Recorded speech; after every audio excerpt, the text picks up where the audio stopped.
Hello, my name is Juliana Yao Jorgen, and I'm a career coach who helps introverts succeed in the workplace by unleashing their introvert superpowers. Today, I'm going to share my top 3 resume hacks to get your resume into a hiring manager's I want to interview this person pile.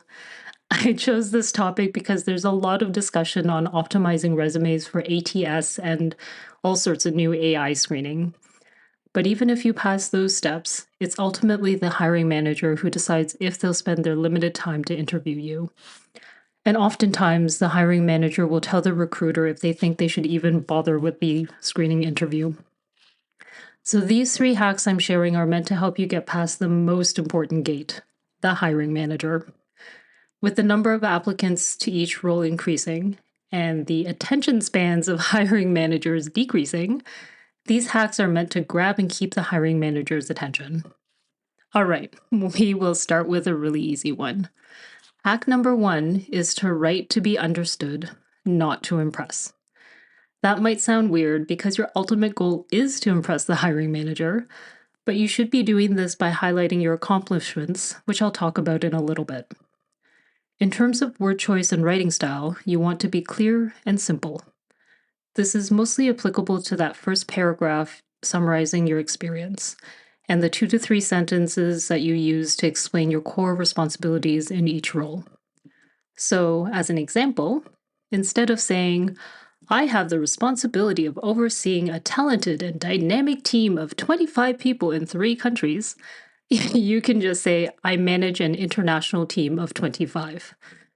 Another example is instead of saying, I orchestrated the successful ideation, strategization, and implementation of a revolutionary new platform to enable customer success, you can just say, I managed a project to implement a new customer service tool. The reason you want to do this is you want to make it as easy as possible for the hiring manager to understand what you're saying. So if they need to spend brain power trying to figure out what you're saying, you'll lose them pretty quickly.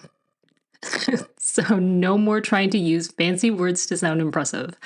Just stay focused on the facts of what you did and write it as simply as you can. So that's resume hack number 1, write to be understood. Resume hack number 2 is to impress by quantifying your accomplishments. Now, this might feel uncomfortable because it's so close to bragging, but remember, we're going to stay totally factual and focused on the benefit to the hiring manager. While the first resume hack works well for your summaries, you can give a huge impact to your resume with 2 to 3 bullets per role that highlight the tangible benefits, improvements, or outcomes that you did in that role. So, for example, you can say something like, I increased paying subscribers by 80% with a marketing campaign.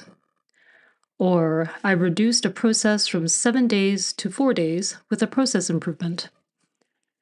Another example is to say I increased accuracy by 25% by providing the team training on a particular topic. And of course, these would be all real examples from your own experience. These are all simple statements that will leave the manager thinking, wow, I want this person to do this for me. And you don't need to include all the details of how you accomplish these things. Save that for the interview. You just want to include enough to show what you're capable of so that they want to get you to the interview and find out more. So write simply for your summaries and quantify your accomplishments. And finally, resume hack number 3 is to remove anything that is not relevant to the role. Yes, you heard it right here. More is not more.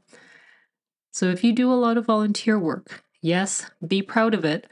But unless you can draw a parallel between the work in that volunteer role and the role that you're applying for, leave it out. Otherwise, the hiring manager will be left wondering why you're telling them about it. Same thing goes for languages. Unless they specifically require a language that you're fluent in, you can leave those off your resume. Things like your volunteer work, language proficiencies, and interests can stay on your LinkedIn page for any manager that wants to get to know you better. So that's it, my dear introverts.